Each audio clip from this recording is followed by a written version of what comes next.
All right, welcome back. Episode 11 of the Orange Ball Podcast. Brendan, Sam, got a great first week of college hoops in.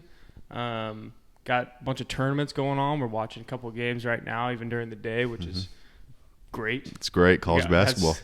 Feast week, as we call it. So I guess you want to jump right into just some of these tournaments. We're watching Charleston right now with Drake and FAU, but these tournaments are fun. I like watching these tournaments. I think it's just we were kind of talking about this before, but it's kind of like a raw form of basketball because a lot of these teams are still working through a lot of stuff, but when you play 3 games in 4 days, there's not a lot of time to stress about losses or one play. You have to move on very quickly. So I think it kind of creates a raw form of the game. Yeah, for sure. I mean, especially with like scouting and stuff, obviously you know who you're going to play the first day, but after that, it's just like, here's what this team does, here's how they play defense, let's roll the ball out there and play. And so it's basically like who's tougher to make it through these 3 or 4 days and try to just outlast the other teams, basically. I think one of those things too is like, say you lose game 1, but then the next game is an upset, and all of a sudden you have a quad 1 game going into this consolation bracket. Like you never know who you're gonna play late in these tournaments too, and you could end up having a win that's massive. Like I mean, we've seen it even when we were at Boise State. Like I think in that Charleston tournament a few years back, like you lose I think the first game and then ended up winning 2 games against I think Colorado and I want to say like Mississippi State or something like that. In Charleston we played. Or that was Myrtle Beach. But in Charleston we played 2 Power 5 schools with Temple and Ole Miss. So that's 2 big wins and 2 great opportunities you have despite losing the first game. Yeah.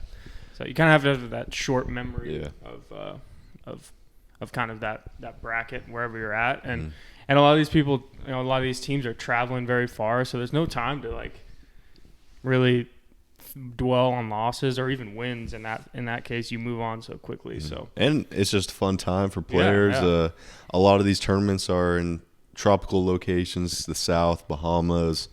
So it's a fun time just to go out with your team and preseason basically before everything gets started. Before I think there's always that like teams can kind of build on like the chemistry coming out of these tournaments for sure, and you're rolling into kind of the end of your non-conference season and then into conference play. It's a big time to kind of really figure out who you are, I think, in these games. But one thing, we got the matching vests on today. It's a little chilly in Boise. It is a little chilly. It's starting to get there, but we got the vest day out here. Yeah, I guess it's just that time of the year. Yeah, rock the vests. It's gonna start snowing soon, probably. Yeah. Hopefully, that's why it's nice to go down to Charleston at this time of the year. Wouldn't be the worst thing in the world. So I think Boise State is gonna be swimming with stingrays or something in the next few days. They're down in Cayman Islands, so they'll have some fun. We'll be just hanging out here. I guess. Couldn't have done it last year. Yeah. I'm just kidding. So I guess this last week, a lot of big games, and we kind of had, some teams that we thought really won the first 2 weeks of the season. Maybe some teams that didn't. Who do you got kind of going into this, kind of the tournaments and all this stuff going on? Yeah, my first winner is Auburn, the Auburn Tigers. Yeah. They had a little bit of a situation, as you may have heard. They were going out to play Houston in a huge game. And 2 of their guys got in a fight on the plane, so they had to turn around, land, and I believe those guys had to stay back, right? Do you know? I think they something along those lines, but I mean that's all like kind of like the transmit from the pilots. That's all like information that's public, and you could hear the guy just kind of be like, "Yeah, we got a bunch of basketball players fighting," and then someone was tracking their flight, and you could just see it go. And come right back. Yeah, so anyway, despite having that whole flight issue, they went into Houston and knocked them off, and I believe they're ranked number 1 in KenPom, or they were. Yeah, they look really, really, really good. It was just an interesting situation going on. Like, I made a post the other day because stuff like this just doesn't happen in any other sport. Like, Yeah.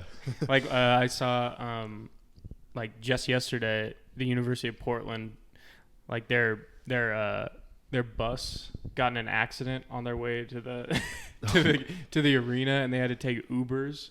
Bro. And I was like, this just stuff never happens in any other. Like, what No. sport does this happen in? No, None yeah. of them. Like, this is just the beauty of being working in college basketball, having to scramble to get like 3 Ubers to your arena to be on time. Like, that's just classic. Those ops guys put in a lot of work. Yeah. But you got any other winners for these I think last few weeks? Kentucky. Yeah. They look so much different, and like I have so much respect for Coach Cal. Like, he can recruit. He always has the best roster, but like Mark Pope is a guy. His like offensive schemes like are really, really good, and they have some guys that can really play. And I mean, it's a completely different roster and a different feel. But I think if I was a Kentucky fan, and I'm obviously not speaking for them, but I would feel a little bit of relief just knowing like we have a coach that does it a little differently now, and we were so used to the 5-star and the high level athletes, but at the end of the day don't put it together. And I think this is a team that legitimately can go into the end of the year, looking prime for a national championship. And in that game against Duke, like obviously Cooper Flagg's kind of the big talk, but they shut him down in the last two possessions. That's also one of the things about college basketball in recent years is relying on freshmen is not always, no matter how talented they are, it doesn't always win you games. Mm-hmm. And we saw that at the end of the game where, Flagg had a couple turnovers there late, and that's just the type of stuff that freshman's going to go through. But I'm really impressed with Kentucky to start. I think everyone's a little surprised about how quickly they look this way. So we'll see if they can continue. Obviously, the SEC is really tough, though. Yeah, not gonna lie, I wasn't as high on them before the season. I thought they wouldn't turn out the way they are, but they're really putting it together, and hopefully they can keep it going. Yeah, for sure. And then also my last winner is just the fans of college basketball. I mean, it's a beautiful time, man. Every night there's just something crazy happening, whether it's a Monday night or Saturday night. There's always great games going on, and like today, games started here in Idaho at 9 a.m. and they probably get over at 10 o'clock or 11 o'clock at night. I think tonight we have a big game and this is Friday night, Arizona and Duke play, and then I think after that game, North Carolina's over in Hawaii. So yeah, so that's gonna be start at like 10 or 11 tonight. So it's just it's a good time, and I love the all day basketball because again, like we were saying, some of these tournaments like there's really good basketball going on, at all times, mm-hmm. During the day. So it's just fun, and mix that with the Thanksgiving and all that stuff going on. It's a good time, but I guess we're just getting to the start of some of these tournaments, but coming up is obviously Maui, and the battle at Atlantis and all that stuff. Like those are big fields, and in the Vegas tournament, mm-hmm. obviously too. So tons of good basketball coming up too. Yeah, I'm excited for those. Maybe let's talk about some losers from this first few weeks. I think obviously the big story is Villanova. Their first few games, they lost to Columbia, and who else did they lose to? I don't know, but the funny thing is they played Virginia, and people were thinking like, 3 or 4 years ago this would be that was a national title game, and it's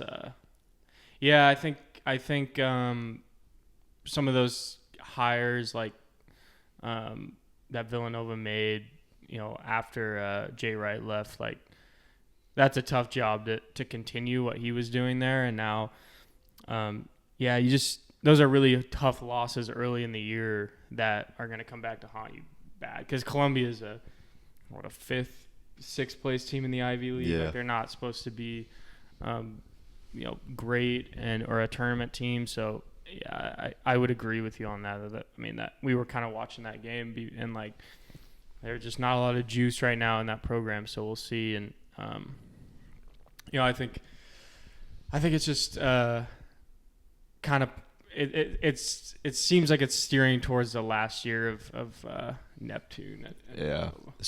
Especially since I've heard they're getting a new AD, or they have got a new AD. Right, yeah. So he's definitely, his seat is very hot, and especially coming from a blue blood, it's considered basketball school. That's not good for them.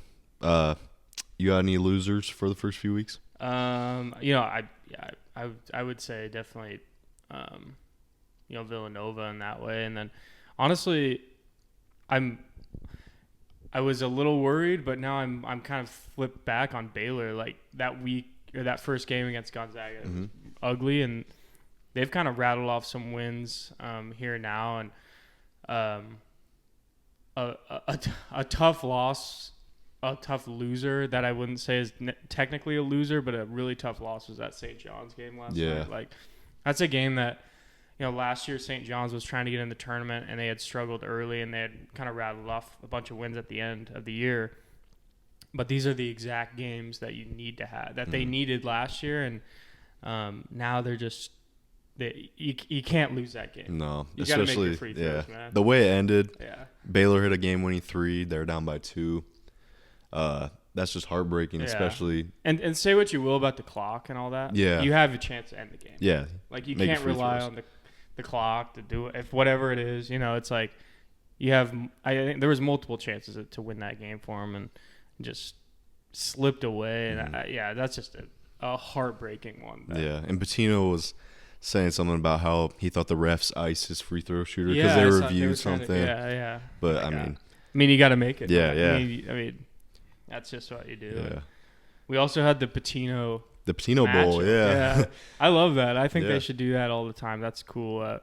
And obviously St. John's got a big win. I think New Mexico is still a really good team. I mean, they have really good players, especially in the Mountain West. But it was pretty fun to watch just to see. Yeah, that is cool. Like you don't get to see that all the time, and they definitely should continue to keep doing that, especially for a team like New Mexico getting to play in Madison Square Garden. East is always cool, and that's a good game for both teams. Like those will be nothing. You don't lose. No, that game. Well, we also saw, we went to the Boise State Clemson game. That was a great game. Oh yeah, just great college basketball game. Yeah, obviously, Boise State won, but that was a really fun atmosphere. Yeah, on a Sunday kind of morning. In Boise, I'd say that was probably one of the. Definitely, I'd say the biggest attended game in November in Boise State history. Like that, most definitely. Time, There's 10,000, at least 10,000. Yeah, I think it was there. Almost 11. Yeah, 11,000. Crowd was great. They started out kind of slow, but came back and just was dominating the whole game. Yeah, at the last 12 minutes of that game were pretty dominated. Yeah, and that's even on a night where. Cardenas didn't shoot well from the floor, and that's not going to happen. If you could, that's what I always like to look at these games early is like, if you have one of your better players struggle and you can still find a way, that shows depth in different ways. And I thought the guys off the bench were really good. Yeah. Our guy RJ King. I'd like to give a shout out to RJ. I mean, obviously he's one of our best friends, but that dude. Like, he's not going to go out there and score 20 points a game, but he does the little things that you may not see on the stat sheet. Like, he does all those things right. And I'd imagine if there was a stat for rebounding assists, he might get it. Tipping the ball to another. Cutting, making guys open from cutting. And he had a huge 3. That was awesome. I don't think – has he missed from the three-point line? He's made he might be leading the country in field goal percentage. But. No, but we've seen him play for a long time in practice, and he was hurt for a year. He redshirted, and last year he was trying to find kind of his role. And but we've seen this for 3 years. Mm-hmm. Like we knew this was in there, and he's just blossomed into. And I'm sure he's got that personality that will lead him to be a fan favorite in Boise. I'm sure this year, which is always fun to have. So, one more loser that I have is GCU. Yeah. I mean, part of it is not their fault, just because people were so high on them, and they had a lot of high expectations coming in this season. But Tyrone Grant Foster came back for the Arizona State game. They lost to Arizona State, who's not bad. Arizona State. We were kind of bad. I was bashing on it against Duke because of the massive box score, but they actually played well against Gonzaga. They did. So. Lost to Arizona State. Then I think the next game or a couple games later, they lose to UC Davis on their home court, which I believe they had the longest home win streak in the country. It wasn't necessarily like. I think they were 19-point favorites too, and they lost. They lost by 10. Yeah, it wasn't 8 or necessarily 10. that great of a game. Too. No. So I mean, and if you're a team in the WAC like that, you got to win every single. Well, they've now set themselves up to have to win the conference. They might because they might if they're able to win 26, 27 games. You look back at I don't know how the committee is going to feel about a WAC team getting a like 2 bids. Mm-hmm. If they don't win the conference tournament or something. So I still have faith in the conference play they'll be all right. But I'm not. I'm a little that's definitely a loser in my opinion. I mean, we'll see. Like maybe the committee will favor them if they go on a huge streak, which they're very capable of just winning the rest of the season out. But it's just not a good start. Yeah, I know. Definitely not what they needed to start the season. But like you were saying earlier about the whole Feast Week and all these tournaments, obviously you were a manager, so you had a lot of responsibilities with travel, logistics. What kind of goes into what's the day in the life or week in the life of getting this all set up, going to these what's the word, neutral site locations? Like how does it different from just a normal game?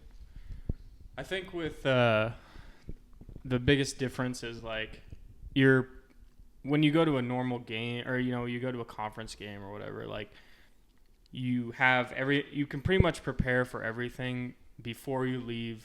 Everything's ready to go, and whatever comes up, you're able to handle pretty easily because you're prepared for, the one team you're playing. You have everything ready for them. But when you go on these other, when you win a game and then you're waiting to see, okay, who are we playing next?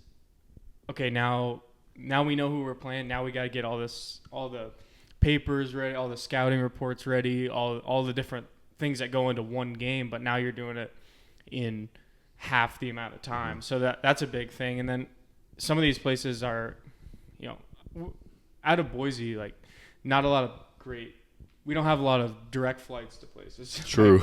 like we were going to, last year? Well, last year we played in Orlando, which isn't bad to get to, but we were going to Clemson first. That's not an easy place to get to. So there's a lot of like logistically challenging things when you have to take pretty much everything, all the gear, 3 different sets of uniforms. Yeah. That's the biggest difference is like you're adding on like 10 bags of things that guys like me just have to lug around. I had a question actually. So for scout team, we have scout jerseys with different numbers on there. Do you guys pack like every number? Every number? Yeah. So because guys obviously are different numbers for each team. Yeah. So you have to bring like 1 through whatever. And now that the one last year was the first year where, or was it? Yeah, it was last year where guys could wear any number. True. So we had to add like the rest of the one. You would bring 1 through 5, 10 through 50, because that was all you could wear.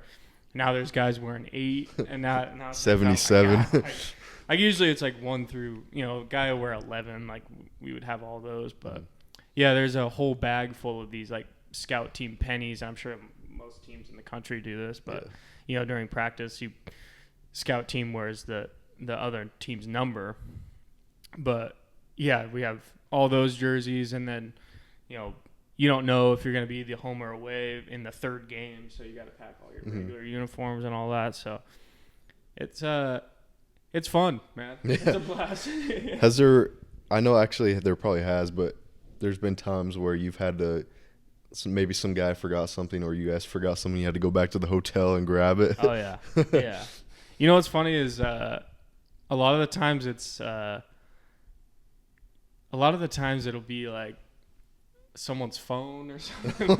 Like it's like something like, okay, well, we have to go back, but like passport one time. Passports are not great. Yeah, guys don't like to be reminded on that stuff, but then you do, and you don't, and they don't bring it or something. So there's so much logistically that goes on with, and now it's kind of nice just to show up to a basketball game 15 minutes before tip and sit there for 2 hours and enjoy the game and then leave. Yeah. No, it is. Yeah.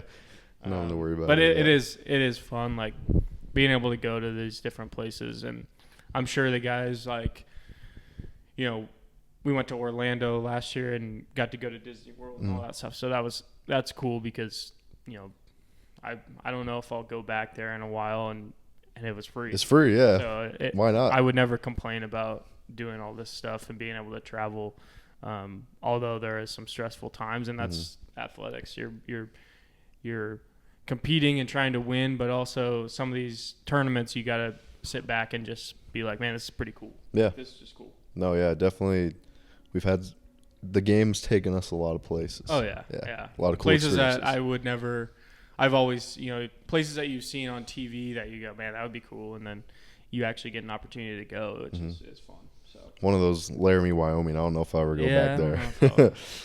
I think I think those are like the unique those unique places. In like 10 years, I'll be like, yeah, I've been to Laramie. Yeah. And someone will be like, what? Yeah, like, why? Yeah.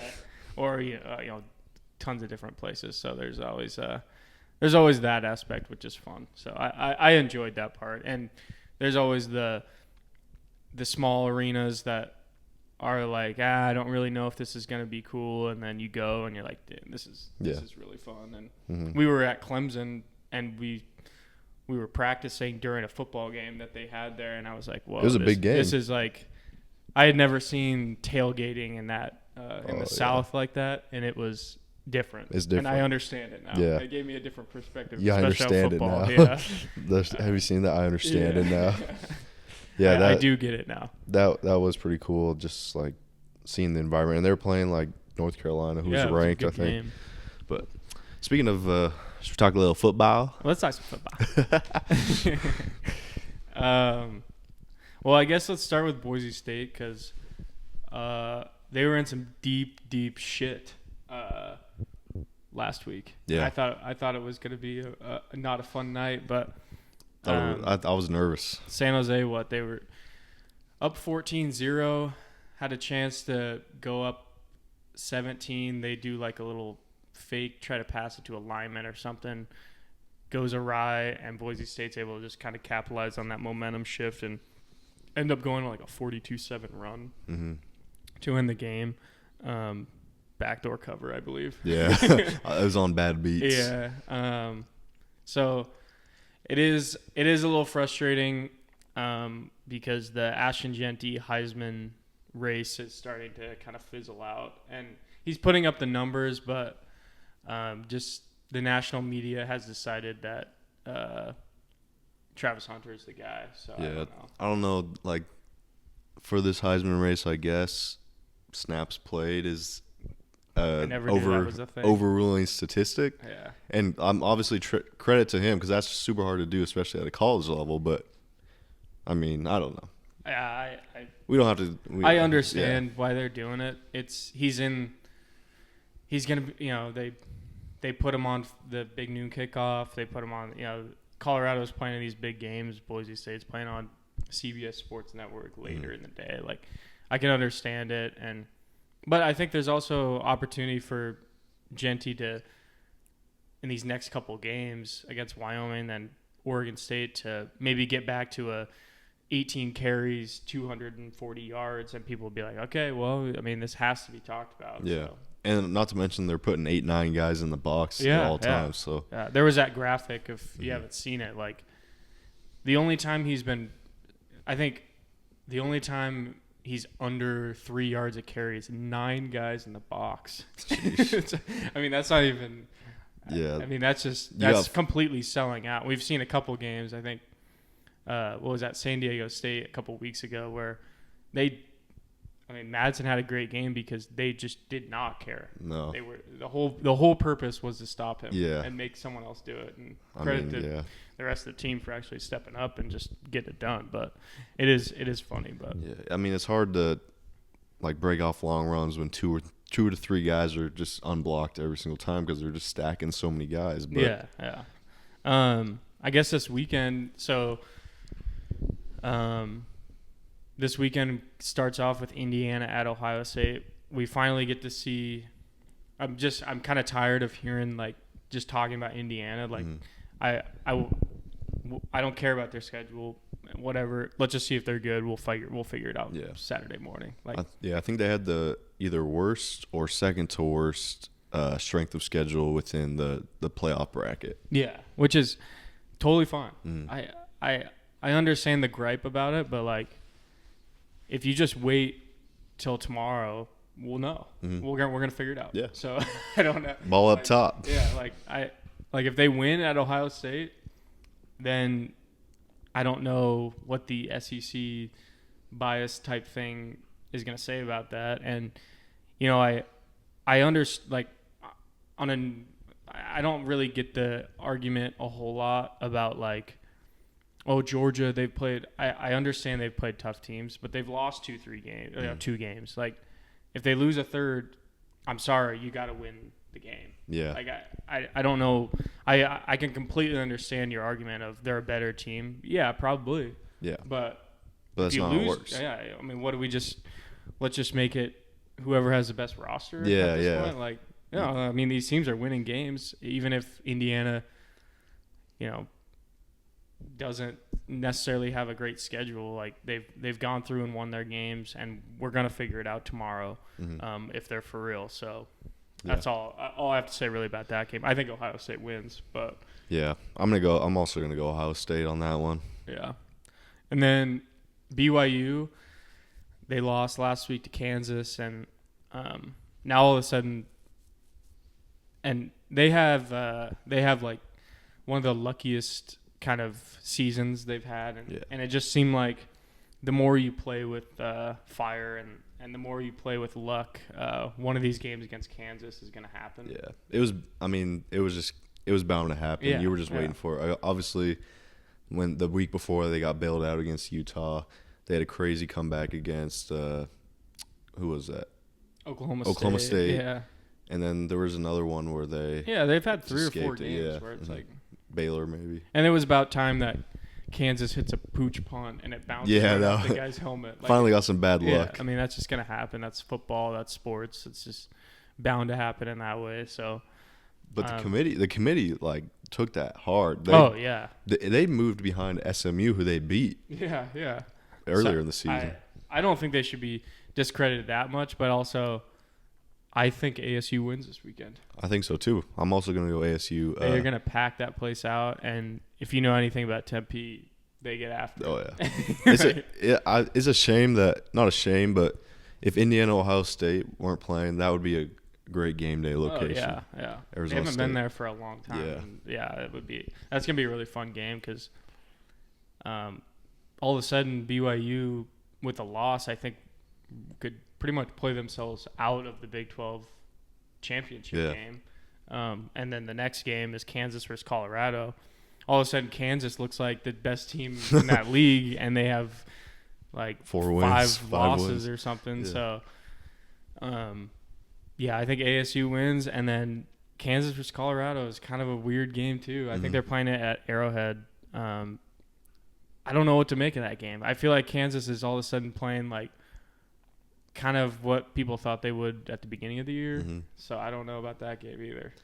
Yeah, I don't know. I'm not a Colorado fan, but I think Colorado is a good team, and I think they're gonna win.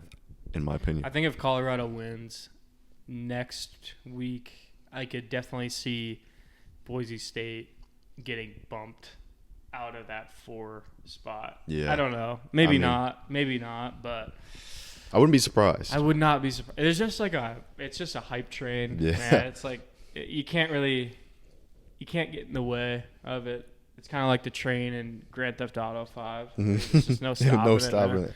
It's like they're going to hype it up, and credit to them, they've won games. Yeah. I mean, I was down on them. Yeah, everybody They've was. done it. They've done it. Mhm. I'll give credit where credit's due. Yep. But I also think Kansas is not a team you want to see. So No. we'll see about that. Yeah. I'm excited to watch these games. Mhm. And then Army Notre Dame. Notre Dame's been rolling, but people seem to forget that they lost to NIU. Yeah. Which, if we're talking about losses, that's the worst loss of any team. I know. Ranked in the top 40. The committee just kind of just said, "Oh, I don't remember that." Yeah.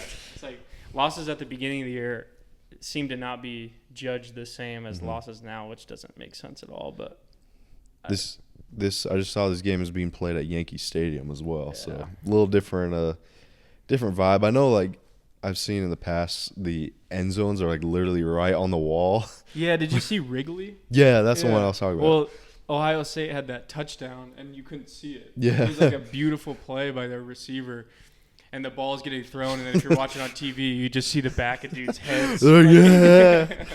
So, yeah, I'm not a huge fan of those either. I don't just know hard. what it benefits for anyone, I guess. Yeah, I mean, it would be sweet to see like a game being played in a baseball stadium, but it's like they try to cram it in there. Yeah. And The dimensions don't work. Yeah. It doesn't really work for a football game. It's not. Yeah, I don't know. I just don't really know who exactly it benefits. Like last week, they had to take, I think in the Ohio State Northwestern, they had to take like an extra 5 minutes of halftime because the locker rooms were in the dugout. Oh, they were like walking out of the Yeah, they were, steps, like, the clubhouse. Yeah, like the teams were going into like the dugouts, and then I think Northwestern went into like the bullpen. Like, Oh, that's it cool. just didn't. Yeah. So whatever, but that'll be. I think Notre Dame will win. Mhm. It's Army's at a point where like if they do win this game, people have been talking about this, but like if Army somehow wins this game and the Big 12 kind of cannibalizes itself, like technically Army and Boise State could be the two other conference champs and knock out the Big 12, which would be insane for the first So- year. No Big 12 teams. Which is also kind of like, if that does happen, they will completely change the rule to make it one group of 5 team in, like, the rules will change. So I guess enjoy it now. Yeah, Right. I would agree. Yeah, this definitely make or break for Army. They lose this, they're not getting in, unless somehow Boise State collapse or Tulane collapse. But yeah, that would be super interesting and definitely get changed automatically. Oh, yeah. Considering That would be done quickly. Yeah. I've seen like a lot of things from like other media people saying how they should get the first round bye or automatic qualifying, just get it out, or not even allow a group of 5 teams to have a spot. Yeah.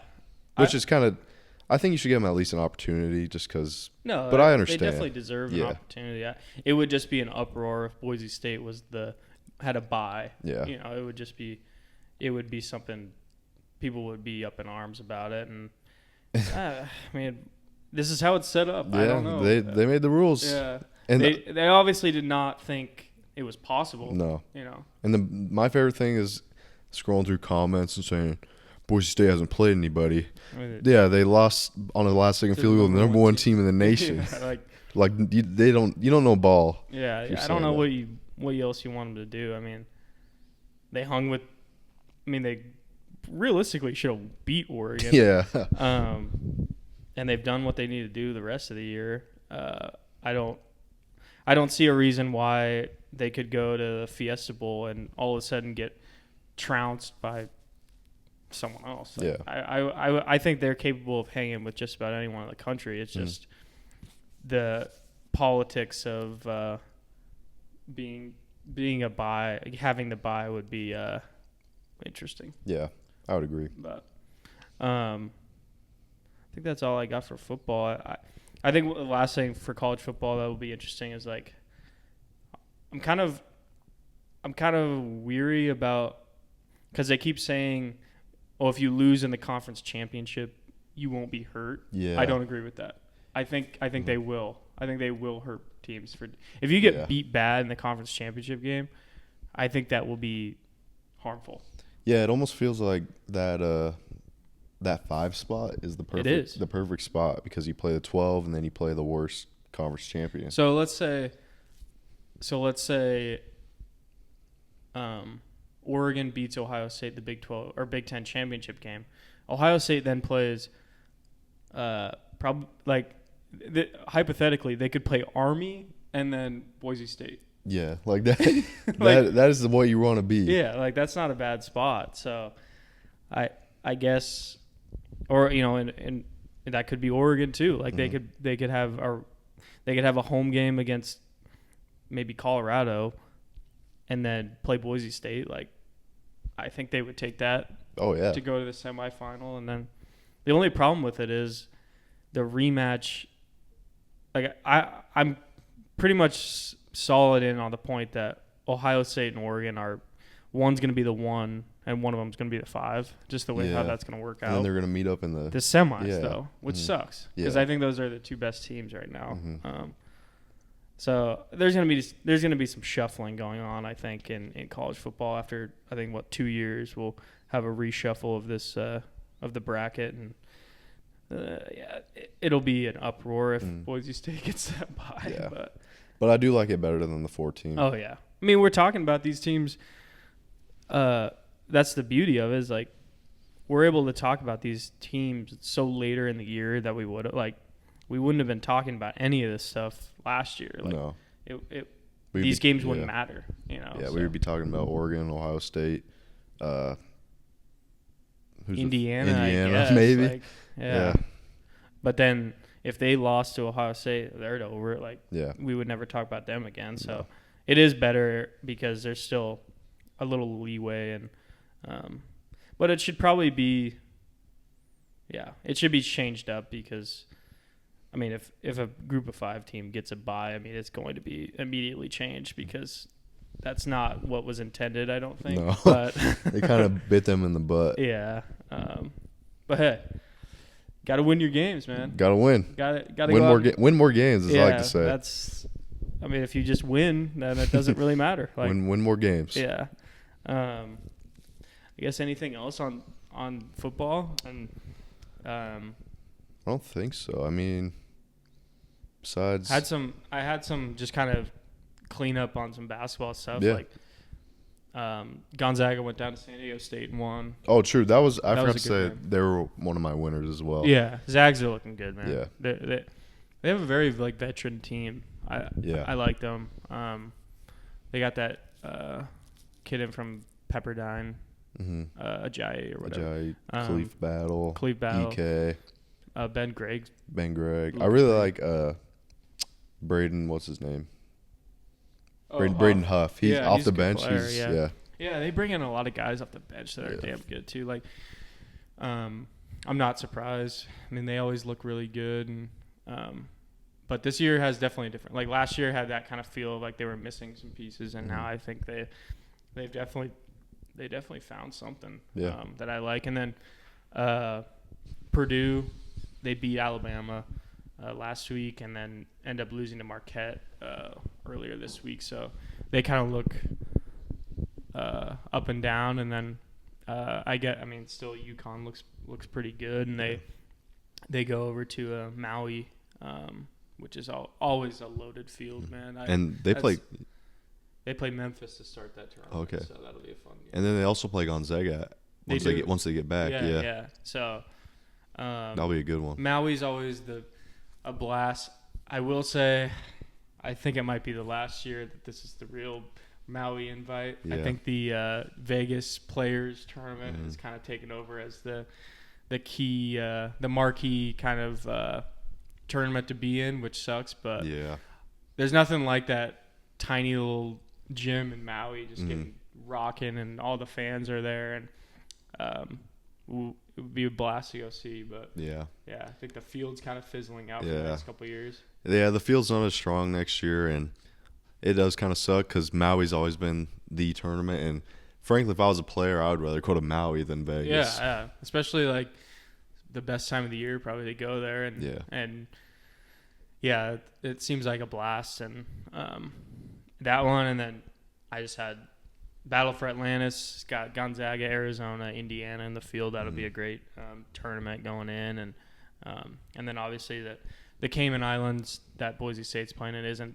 isn't a great field, but I think it's an opportunity for Boise State to win that tournament. Yeah, they should. So, and continue what they're doing. So I'm excited to watch all these. It's nice. We have a game on right now. It's noon, so it's fun to watch, man. I'm watching hoops all day, man.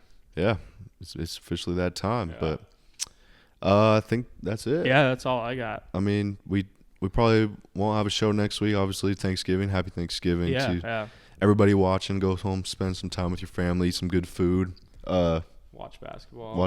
Football. Favorite Thanksgiving food, real quick. I mean, if a turkey's done well, I'm a big turkey enjoyer. Yeah, you can't go wrong with turkey. If we're talking like a side, I can get down on some stuffing, man. Stuffing? What about you?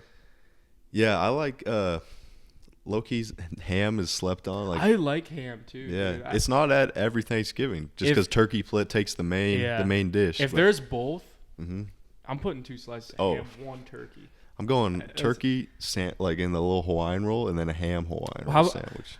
How good is the next day leftover sandwich, dude? Nothing that might better. Be the greatest. I might prefer that over the actual meal itself. Yes. Like the next day sandwich, like dude. Yeah, leftovers, and then also I'm a big mashed potatoes fan. Love mashed potatoes. Man, we're in Idaho. Man, yeah, home of the can't get wrong with the potato. Man. I go outside and pick potatoes off the yard. Most versatile food in the world. Fries, mashed potatoes, baked potatoes, tater tots. I mean, come on now. Yeah. Yeah, no, it's going to be fun. I'm going to watch a bunch of hoops, and then I'm actually going to go to Oregon and Washington football game, sweet. So that'll be fun. Yeah, the rivalry. Taking over the slot that was previously held by the Civil War and Apple Cup. So yeah. Hopefully UW doesn't ruin anything. Nah, honestly, I don't even know if they can. I saw ESPN gave Oregon like 100% chance to make the playoff. Dang. So, I mean, yeah. I guess. Yeah. But it'll be fun. It'll be a nice chilly November night or day, depending on the time. I don't think it's come out yet, but that'll be fun. Yeah. It's always a good rivalry game. But yeah, that's all I got, man. Sweet. Well, thanks for watching. Have a happy Thanksgiving, and we will see you in 2 weeks, hopefully with a guest. Yeah. Yeah. Thanks, guys. Yeah.